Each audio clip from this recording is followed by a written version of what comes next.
Pernah ada orang hartanya itu habis karena ngobati ibunya.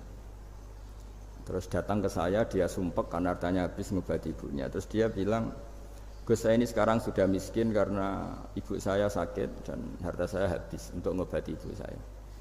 Terus tak guyoni sama saya, kon kepen pinter apa kepen goblok? Kepen pinter Gus. Ingin pinter apa ingin goblok? Katanya ingin pinter.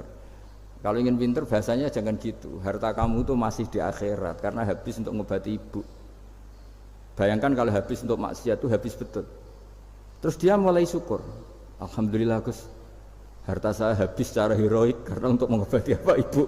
Sudah pinter dia. Akhirnya miskin sampai sekarang ya tetap pede saja karena masih punya tabungan di akhirat. Hartanya itu habis karena ngobati ibunya.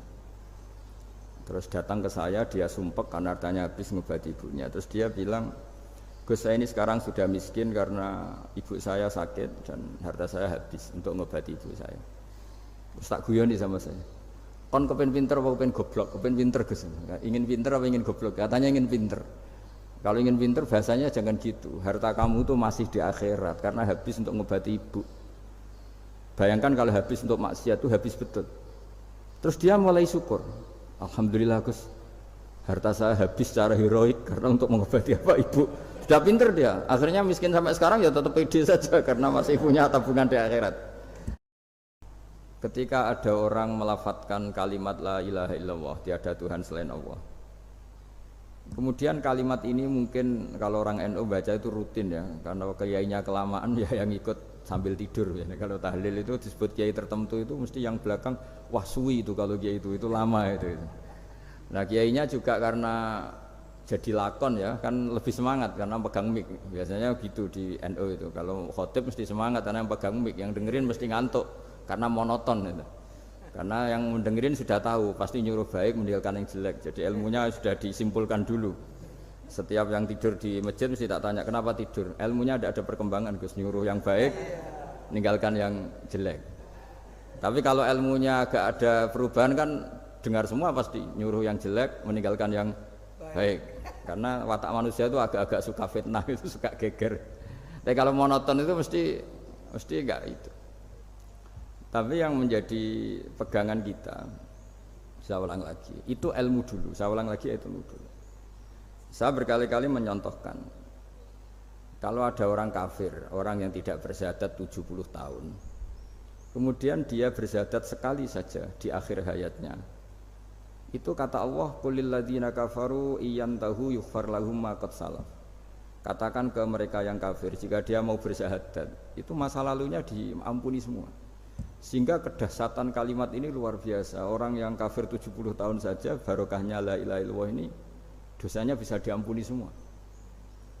Nah kemudian karena ilmu ini tidak begitu populer atau kurang dipopulerkan atau kita sendiri kurang menghayati, sehingga la ilaha illallah itu lebih dianalisis cara lafadz ini pelafatannya ada sanadnya ndak ya gitu. Terus cara melafatkan bareng-bareng seperti itu ada tumpengan ini bid'ah enggak ya. Jadi pertanyaannya sudah tidak tentang keramatnya atau sakralnya atau fadilahnya la ilaha illallah, tapi sudah macam-macam.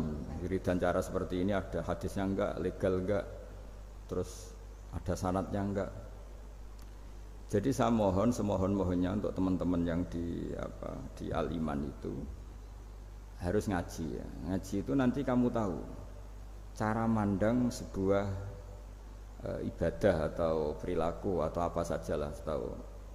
Karena al-ilmu yurisul ahwal, ilmu itu bisa mengilhami cara pandang.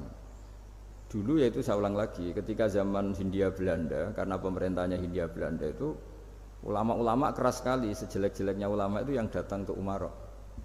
Tapi setelah era Mbah Hashim, era sampai Mbah Maimun, itu mereka peduli sama Umaro, semuanya sama-sama warga Indonesia yang ingin melihat Indonesia yang lebih baik. Sehingga banyak ya kakak saya sendiri pernah wakil bupati, terus putra Mbah Maimun wakil gubernur. Ini teman saya Kiai Hafid ya bupati. Semenjak itu terus dan itu nggak lepas dari cara pandang. Ya itu cara pandang diantaranya adalah cerita tentang Nabi Musa yang Allah tetap peduli sama Fir'aun. Sehingga tetap didakwai Nabi siapa? Musa. Dan posisi Musa datang bukan memanggil. Ya cuma kayak sampai sekarang tuh belum pernah ke kantor bupatinya Pak Hafid, karena kadang-kadang orang terus curiga mengajukan proposal, jadi agak repot. Ketemu bupati itu sialnya kiai kan mesti pikirannya orang bupati ini nyangoni, kiai ini disangoni itu terus kayak kita fakir miskin itu. Jadi makanya saya itu belum pernah datang, tapi alhamdulillah karena beliau berambisi menjadi wa khairul umara mayatuna babal ulama. Jadi datang tapi sangat ambisius ingin mengalahkan ulama karena dia kalau datang statusnya lebih tinggi. Ya tidak apa-apa, ini tawaduk tapi niatnya agak begitu tawaduk. Jadi datang. Makanya saya kemarin Yusuf Mansur pas datang, Pak Ustadz Yusuf Mansur saya datang harus sekali saja, kalau kedua kali ribet. Karena kalau beliau datang dia punya status tawaduk. Lama-lama yang didatangi jadi takabur. Saya jadi yang ahli neraka, dia ahli surga. Saya kan rugi dong. Artinya rugi, gue kehilangan teh, kehilangan kopi, beliau berstatus tawaduk, saya berstatus takabur, kan repot. Makanya saya berharap jangan datang lagi. Karena jadi repot itu, jadi repot kan. Padahal saya kalau disuruh datang ke Jakarta kayaknya ya berat, selain sibuk juga takut ganggu saya. Jadi saya sering ke Jakarta tapi ya tadi jarang ya. Biasanya ngajarkan waktu hanya pas saja, tidak kurang tidak lebih. Biasanya ngajar di pondoknya Pak Kures itu di Baitul Quran ya. Hanya ngajar santri-santri itu. Nah, jadi pemahaman Quran dulu itu kata Imam Ghazali, ini sekaligus karena ada Pak Ustadz Yusuf Mansur, itu membaca Quran itu membaca, bukan bercerita. Kalau kamu membaca seperti ini, kunta qori'an, kamu pembaca. Pembaca itu yang mengambil pelajaran. Tapi kalau kamu hanya cerita, itu namanya kunta hakian. Sebenarnya Anda tidak membaca Quran, tukang cerita. Misalnya tadi cerita Nabi Musa datang ke Fir'aun. Itu kalau kamu hanya cerita, wah dulu itu ada orang namanya Fir'aun didakwai Nabi yang namanya Musa. Ya ini namanya tukang cerita. Kalau kamu pembaca tidak gitu. Betapa baiknya Allah, orang sengawur Fir'aun saja inginnya Allah masih ingin diselamatkan dengan mengutus Nabi Musa kekasihnya. Itu namanya kunta qori'an, kamu pembaca betul, bukan kunta hakian, kamu tukang cerita. Begitu juga seterusnya tentang Quran ayat-ayat seterusnya. Sehingga yang diharapkan dari pembacaan Quran itu memang kita sebagai ahli baca, ahli mu'tabir ya, ahli yang ngambil pelajaran, bukan tukang apa? Cerita. Sehingga dulu ketika Sayyidina Umar radhiyallahu anhu ketika membuka Baitul Maqdis atau Baitul Muqaddas dan diajak syukuran, pesta-pesta makan itu. Beliau enggak mau. Ketika ditanya kenapa engkau enggak mau, alasannya itu langsung beliau baca Quran. Jadi saya punya sekian contoh, saya ulang lagi, saya punya sekian contoh. Orang-orang dulu dengan Quran itu menyatu, bukan sekedar dihafal tapi menyatu. Sehingga bawaannya itu sudah Qurani, sudah Qurani. Saya beri contoh pertama Rasulullah SAW, nanti Umar kedua. Rasulullah itu pernah enggak makan sampai 3 hari. Terus ditanya oleh sahabat, lalu kekuatan engkau bisa hidup apa? Terus ngendikan al-aswadani, maksudnya itu tamar dan air, hanya makan kurma dan air. Tapi beliau tidak ketemu roti atau tidak ketemu nasi lah kalau orang Indonesia. Ketika hari ketiga dikasih makan oleh sahabat, dipotongkan kambing, kemudian baru makan 3 lukmah, kira-kira ya 3 asupan nasi, berhenti. Padahal sahabat yang lapar sama dengan Rasulullah itu membayangkan Nabi itu sampai kenyang, sampai apa. Tapi ketika ditanya, seperti ini pun nanti ada hisabnya. Walatus alunna yauma idzin anin naim. Jadi acara makan-makan gini itu nanti ada hisabnya. Nabi nangis. Akhirnya sahabat nggak jadi nerusin makan. Jadi ketakutan orang dulu sama ketika Sayyidina Umar dijak pesta ketika memenangkan Baitul Maqdis itu. Inna wa ta'ala ayyara qauman. Allah itu mengkritik sebuah komunitas kaum karena apa? Adhabtum thayyibatikum fi hayatikum ad-dunya wastamta'tum biha. Kamu adalah orang-orang yang jatah nikmat kamu sudah kamu habiskan di dunia. Adhabtum itu kalian habiskan jatah kenikmatan kamu di dunia.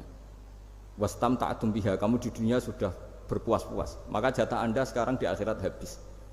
Sehingga Sayyidina Umar enggak mau pesta-pesta karena takut jatah nikmatnya habis. Kata beliau terus, astabqi thayyibati, akan saya sisakan sisi-sisi kebaikan saya supaya tidak habis. Corong Jawa itu aja dientek-entekno biar jatahnya masih.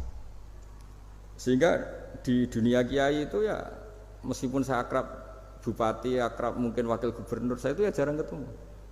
Karena kalau orang Jawa bawaannya ketemu ya makan-makan, guyon-guyon. Nak keterusan ras dia mlebu swarga. Makanya saya pastikan Pak Yusuf Mansur ke sini tidak akan saya jamin, biar aja, biar jatahnya masih. Jadi ini bukan karena saya bakhil, biar jatahnya masih. Ya, jadi itu ilmunya kiai. Nah, efek dari ilmu ini dahsyat. Kalau Anda berpikir tentang nasib Anda di akhirat, nanti bawaannya juga tidak akan mudah menyalahkan orang lain, tidak akan menghakimi orang lain karena sibuk dengan dirinya sendiri, tapi tidak dengan makna egois, tapi makna orang baik itu siapa? Orang yang sibuk dengan aib pada dirinya, dengan kekurangan pada dirinya, saking sibuknya mikir aibnya sendiri, tidak sempat mengoreksi aibnya orang lain. Itu awal ilmu. Ilmu itu tidak dimulai dari larangan. Kalau larangan karuan, tidak termasuk ahli surga orang yang suka mengadu domba, tidak termasuk orang baik yang cari kesalahan orang lain. Itu namanya pelarangan. Tapi ilmu itu di atas nahi, di atas pelarangan itu. Kamu punya kesadaran bahwa kamu itu yang penting selamat dulu, jangan memikirkan orang lain. Dengan makna bukan egois, tapi dengan makna supaya tidak menyalahkan orang lain. Nah, saya termasuk ya boleh dikatakan kiai lah, yang paling fanatik bahwa semuanya itu harus dimulai dari ilmu. Ya saya ulang lagi, dimulai dari ilmu. Nah, dari sini kemudian saya berharap Indonesia menjadi damai, menjadi baik. Itu bukan karena kita baik-baik banget, ya tidak mungkin kita ada nabi, tapi karena sudah sibuk dengan memikirkan kesalahan diri sendiri. Sehingga misalnya kita baca Quran, Rabbana dzalamna anfusana, lalu kita langsung ingat betapa hubungan kita dengan Allah itu harus ikrar dulu, merasa zalim dulu, merasa salah dulu. Nah, kalau semua orang merasa salah di depan Allah itu mesti bawaannya enggak mudah menyalahkan orang lain, karena kita bilang Rabbana dzalamna anfusana. Nah, itulah ilmu-ilmu yang mungkin banyak pembaca Quran tapi hanya baca, atau kalau baca ini tok disebut al-haqi, ahli cerita. Yang dibutuhkan tuh al-qari, pembaca kemudian mu'tabir, kemudian mau beriktibar. Seperti yang dilakukan tadi Harun Ar-Rasyid tadi. Inna wa ta'ala arsala man huwa khairun minka ila man huwa syarrun minni. Wa ma'adzalika yaqulu wa ta'ala faqula lahu qaulal layyinan.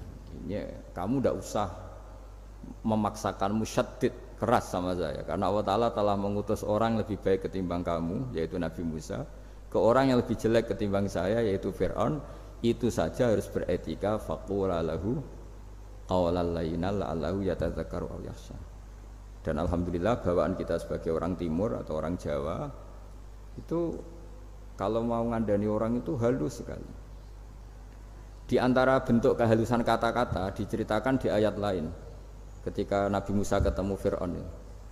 Dawuhnya begini, fakul itu yang di juz 30, yang juz di juz 30 ini yang bagian dari, kan tadi hanya fakul lahu qaulal layyinan. Lahu qaulal layyinan itu bentuknya apa? Ya, bentuknya apa? Itu Nabi Musa disuruh ngendikan sama Fir'aun. Apakah kamu mau saya nasihati? Fakul halaka ila antazakka. Hal laka itu pilihan, hal itu istifham, laka itu otoritatif.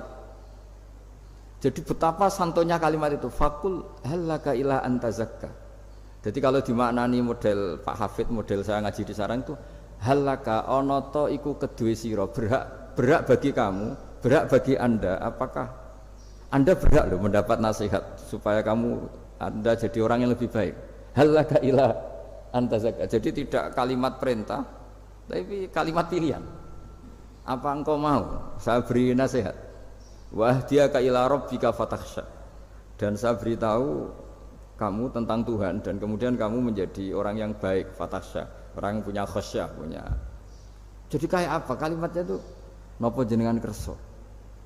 Itu kalau orang Jogja, orang-orang daerah-daerah yang pernah nyuguhi tamu itu kan, ayo makan-makan, itu kan kayak tamunya itu kelaparan. Masa Pak Yusuf Mansur kelaparan? Tidak mungkin kan. Masa Ustaz terkenal kelaparan? Kan tidak mungkin itu. Monggo, nopo jenengan ngersakno. Karena bisa saja tamunya itu tidak kerso, mungkin karena darah tinggi, mungkin karena takut dianggap fakir miskin, macam-macam kan orang enggak. Itu kalimatnya itu halaka ila anta zakka. Kayak apa indahnya dakwah. Halaka ila anta zakka itu ada kata laka itu ya terserah jenengan mau enggak. Wa ahdiyaka ila rabbika fatakhsha. Nah, itu yang disebut membaca. Kunta qori'an la hakian. Anda benar-benar membaca Quran, bukan sekadar pencerita. Nah, kemudian ini yang terakhir saya juga baru, sebenarnya saya itu nggak pernah bilang sanggup itu, tapi Pak Ustadz Zakaria itu GR terus sampai tadi pagi itu saya belum tahu kalau ada acara ini. Ya karena saya kiai, jadi kalau kiai itu kan ingatnya sama Allah saja, kalau sama manusia itu rontok-rontok lali gitu. Itu bukan memaksa, ya memang lupa. Sejauh mana sih pentingnya manusia kan tidak penting cara ilmu tasawuf itu. Tapi karena ini titipan Rasulullah SAW terus menjadi penting kan. Dititipi umat kayak jenengan itu ya sudah ngaji ngatur kiai ribet itu. Kiai ini biasa ngaji kan, kiainya yang ngatur, santri ini enggak. Pak Yai ngaji tanggal ini jam ini. Itu kan mengabaikan semua aktivitas kiai. Padahal jam ini mungkin saya punya jam. Mungkin jalan-jalan atau ngaji atau mutolaah atau munajat, gara-gara Pak Zakaria ini kan terus Mas Tamam ini yang provokasi. Harus ngaji di jam ini, tema ini. Saya itu kalau ngaji ditentukan tema itu, ini memang saya agak keras di bab ini. Itu kayak ibarat gini loh. Saya ini dokter, kemudian ada orang yang sakitnya itu jantung, terus bilang ke saya, Pak dokter sembuhkan kukul saya.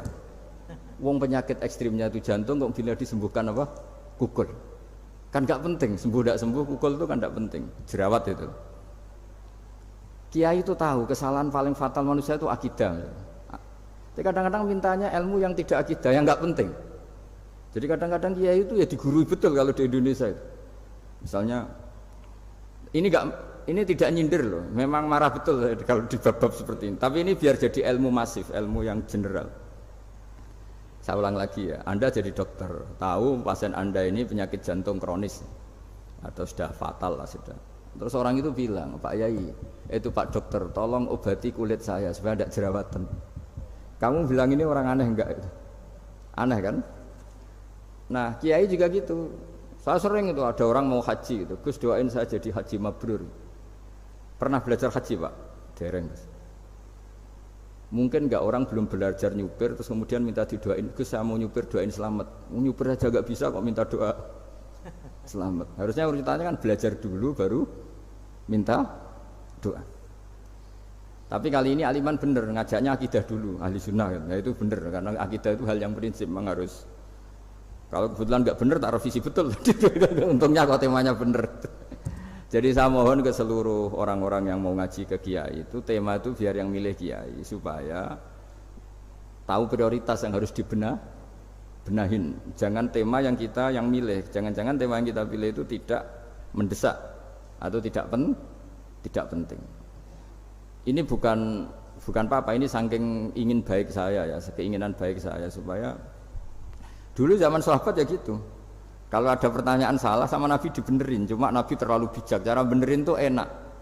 Kalau saya karena tidak Nabi saja ya agak-agak kasar kan. Kalau tidak Nabi tidak wajib bener terus. Yang wajib bener terus itu Nabi. Saya beri contoh ya. Nabi itu ngendikan tentang kiamat. Kiamat itu dahsyat, mengerikan gini-gini. Kalau pikirannya orang kampung itu begini. Nabi ini aneh.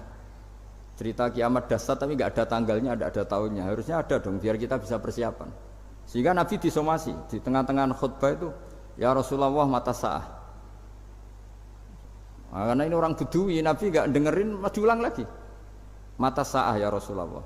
Ketika Nabi mengabaikan itu ada dua kelompok sahabat, yang satu bilang lam yasma, Nabi tidak dengar sehingga mengabaikan. Yang kedua bilang sami'a wa kariha, Nabi sebenarnya mendengar tapi tidak berkenan. Tapi diulang lagi ketiganya, ya Rasulullah mata sa'ah. Akhirnya Nabi jawab, mau tidak mau, karena kalau enggak ya namanya orang Bedui ngomong terus. Nabi balik tanya, ya karena cara berpikir dia kalau kiamat itu jelas kapannya kan bisa persiapan itu. Paling enggak pas mau kiamat, terus pas ngaji Quran, apa kan bisa persiapan itu. Akhirnya Nabi balik tanya, ma'at tatalaha. Kalau kamu berani tanya kiamat, lalu persiapan kamu apa? Ya, terus orang itu bilang masyhur tuh, ma'adatullah kabira sholatin wala siyamin wala kadza wa kadza walakinni uhibbuka. Saya sebenarnya tidak punya persiapan ya Rasulullah, cuma persiapan banyak puasa ya enggak, banyak sholat enggak, tapi saya mencintai engkau. Terus masyhur tuh jadi hadis paling legenda, almar'u ma'aman ahabba, sebagian disebut anta ma'aman ahbabta. Ini kata semua sahabat yang di masjid. Si Bedui ini orang paling dibenci sahabat karena mengganggu Nabi saat khutbah, tapi akhirnya ini menjadi orang paling dicintai sahabat karena barokahnya itu hadis itu keluar secara terbuka, almar'u ma'aman ahabba. Sebagian riwayat yuhsyarul mar'u ma'aman ahabba, nanti orang akan sowan sama Allah bersama orang yang mereka cinta. Itu sahabat-sahabat fama farihu ba'dal Islam farahahum biadal hadis. Mereka tidak pernah senang setelah masuk Islam sesenang hadis ini, karena kita tidak perlu soleh-soleh banget, cukup nyintai orang apa soleh gitu. Makanya saya sekali bilang itu ya, kadang-kadang saya jadi orang alim itu ya ruginya tadi. Misalnya untuk menjadi orang alim kan harus hafal Quran, ngaji Bukhari, Muslim, Ikhya. Ternyata pengumuman kedua orang nggak bisa apa-apa, gelombang kedua para pecinta, waduh itu kan repot ya. Jadi kita yang jadi orang alim susahnya bukan main, ternyata disaingi pengumuman kedua dan para pecintanya. Wah itu kan akhirnya ketemu orang-orang nggak jelas tadi. Nah itu ya termasuk farah dalam Islam, farhatul aidin. Jadi seneng itu di Islam itu ibadah. Ya kul bi fadlillah wa bi rahmati fa bidzalika falyafrahu. Seneng itu diperintahkan Allah. Saya itu sering di kamar, kadang itu nyun sewu kayak gatelan itu, apa itu. Ya agak kukur-kukur terus merengut saja malu. Malu saya itu dilihat Allah kok kayak agak ridho itu malu. Ya kayak tadi lah, kamu dikasih rumah gratis, kemudian pas yang ngasih datang kamu kelihatan cemberut, itu yang ngasih kan mangkel. Udah dikasih gratis masih cemberut. Sama hubungan kita dengan Allah itu semuanya dikasih gratis. Makanya tabassum, senyum itu ibadah. Kita yang nekuni ilmu hadis, betapa hebatnya Nabi ngendikan, kalau kamu tidak bisa ibadah yang berat-berat, cukup ibadah senyum. Kadang ngendikan tol qati wajhin, kamu cukup berwajah yang indah, yang menyenangkan. Tabassum, senyum. Kalau kamu tidak bisa membalas jasanya orang yang ngasih, minimal kamu senyum, minimal kamu kelihatan seneng gitu. Nah, makanya seneng itu sudah ibadah. Dan sekarang orang untuk seneng aja susah, karena bawaannya nuntut orang lain supaya kayak keinginan dia, bawaannya nuntut, ya ribet. Kalau gitu ya ribet. Makanya saya bilang al ilmu yurisul ahwal, ilmu itu diperkuat. Nanti yurisul ahwal, ilmu itu akan membentuk Anda. Dulu beberapa raja itu ya mau luhur karena jadi raja, punya apa saja. Tapi punya penasihat ulama itu ya nasihat itu sederhana. Ada seorang raja tanya ke kiai, gimana dengan semua kerajaan saya? Wah, padahal dia punya apa saja. Jenengan miskin sekali, itu kerajaan seluas ini, kok bisa aja? Terus ditanya sama si ulama tadi, andaikan Anda di padang pasir, kemudian kalau tidak minum segelas air itu mati, apakah Anda akan membeli segelas air ini dengan semua kerajaan Anda? Oh iya, pasti apapun saya lakukan untuk mendapat satu gelas air. Terus la tafrah bimulkin la yusawi sarbatamain, kamu jangan bangga dengan kerajaan yang nilainya itu enggak sebanding dengan segelas apa? Air. Akhirnya raja itu mikir, saya tidak jadi raja bisa hidup, tapi kalau enggak minum air mati, berarti penting satu gelas air. Akhirnya lama-kelamaan ini anggap kerajaan itu biasa, ternyata enggak sepenting segelas air. Ya seperti kita lah, misalnya orang enggak punya alpat itu enggak malu. Tapi kalau nggak punya celana itu malu. Kamu mau punya alpat tapi nggak punya celana? Kan nggak mau. Yaitu ilmu. Ilmu itu yurisul ahwal. Ilmu akan melahirkan satu perilaku. Jadi kalau ilmu Anda mantap, pasti syukurnya juga mantap gitu.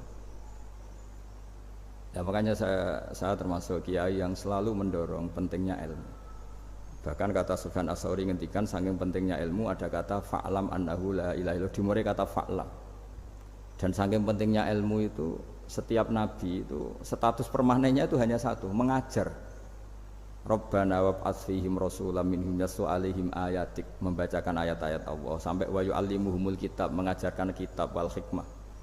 Bahkan Allah sendiri wasofa dzatahul aliyah bi annahu al-muallim. Yaitu Allah ngendikan Ar-Rahmanu 'allamal Qur'an. Jadi betapa hebatnya pengajar. Allah sendiri mensifati dirinya itu Ar-Rahmanu 'allamal Qur'an. Allah itu Maha Rahman yang mengajarkan Quran. Di surat Iqra juga disebutkan Iqra wa rabbukal akram alladzi 'allama bil qalam. Jadi Allah mensifati dirinya sebagai pengajar. Kayak apa pentingnya mengajar? Karena al ilmu yurisul ahwal. Ilmu ini melahirkan satu sikap. Pernah ada orang hartanya itu habis karena ngobati ibunya. Terus datang ke saya, dia sumpek karena hartanya habis ngobati ibunya. Terus dia bilang, Gus, saya ini sekarang sudah miskin karena ibu saya sakit dan harta saya habis untuk ngobati ibu saya. Terus tak guyoni sama saya, kon kepen pinter apa kepen goblok? Kepen pinter Gus. Ingin pinter apa ingin goblok? Katanya ingin pinter. Kalau ingin pinter bahasanya jangan gitu. Harta kamu tuh masih di akhirat karena habis untuk ngobati ibu.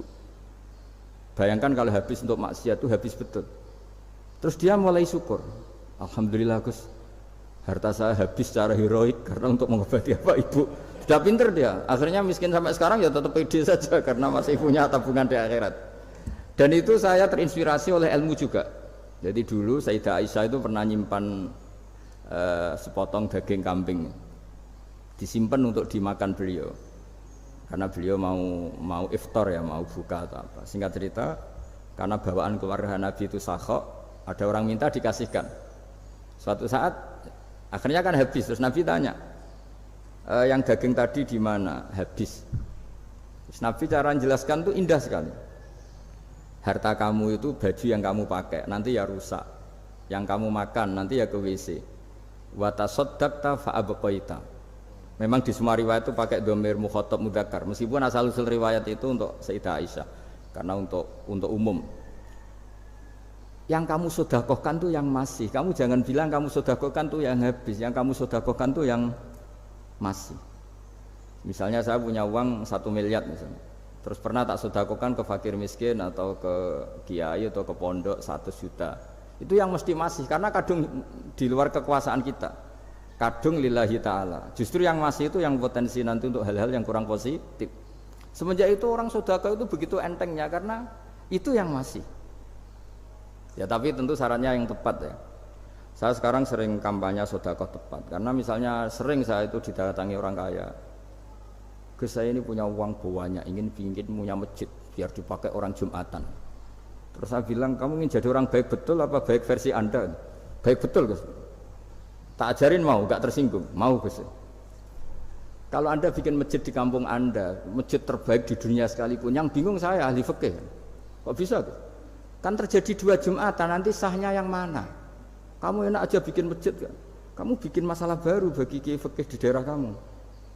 Belum nanti orang terus migrasi ke masjid Anda karena lebih baik, koriknya lebih baik. Kamu membunuh masjid yang lebih tua, itu nggak sopan sekali, masjid itu sudah lebih tua kamu. Akhirnya mikir, nggak usah Gus kalau gitu, sedekah apa saja yang penting perintah jenengan gimana. Ya sudah.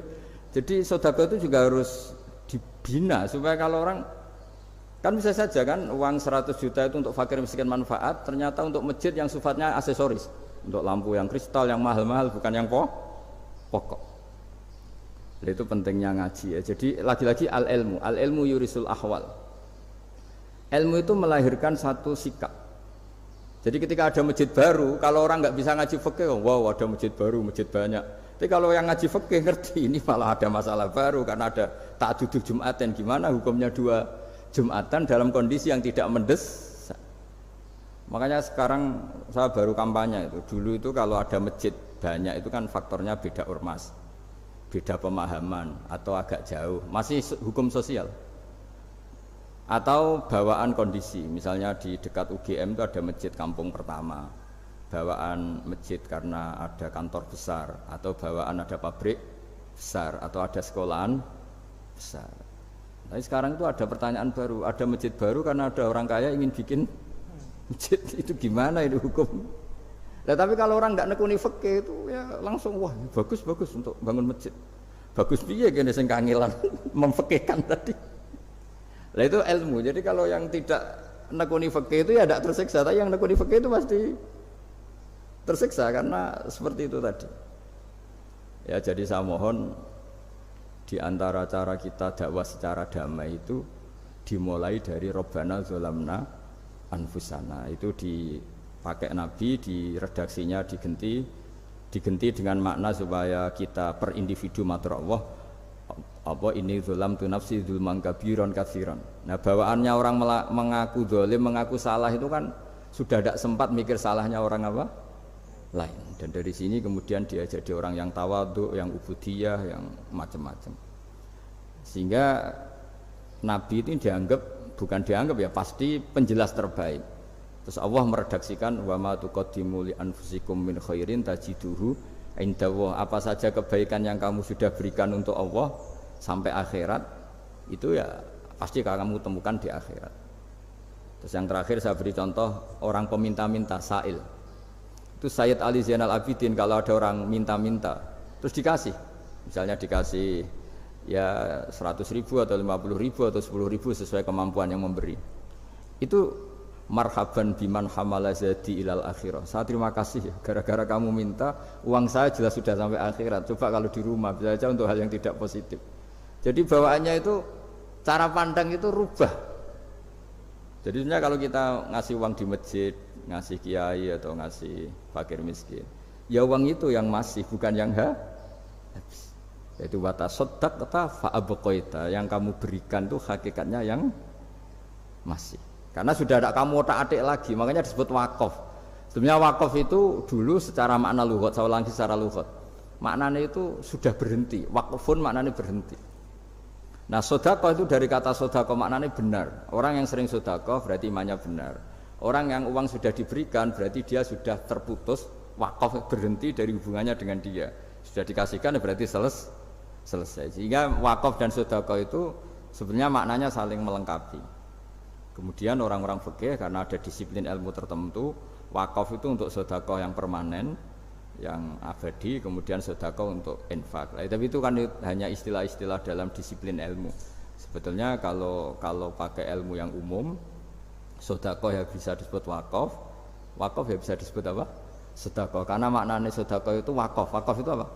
Qat'u raqabatil malik an hadal mal atau an mali. Hubungan pemilik harta ini terputus dari harta itu. Jadi misalnya saya sudah wakaf tanah ini ke masjid, sudah diterima. Mbok saya kepikiran gadekan atau menjual sudah tidak bisa, sudah berhenti di situ saja hubungan saya dengan kepemilikan harta itu. Makanya disebut apa? Wakaf. Dan kalau saya wakaf berarti menunjukkan kebenaran iman saya karena sudah menafkahkan sebagian harta untuk Allah Ta'ala. Disebut sodak. Makanya bahasa Arab itu gampang ya. Kalau sodalqof, sodaqoh, orang kalau bayar mahar disebut sodak karena menunjukkan cintanya. Teman yang setia disebut sodik karena ya benar dalam berteman. Abu Bakar disebut as-siddiq karena sangat membenarkan kanjeng Nabi dan seterusnya dan seterusnya. Ya jadi semoga ayat tadi, dan saya mohon maaf karena ya memang saya kalau ngaji ya alami seperti ini, tapi insya Allah barokahnya alami itu menjadi ikhlas, tidak tasonnuk, tidak riak, tidak tebar pesona kalau dalam bahasa itu. Yang jelas saya inginlah bahwa ayat yang saya baca tadi benar-benar jadi pegangan bersama. Faqula lahu qawlan layyina la'allahu yatadzakkaru aw yakhsha. Saya mohon maaf. Assalamualaikum warahmatullahi wabarakatuh.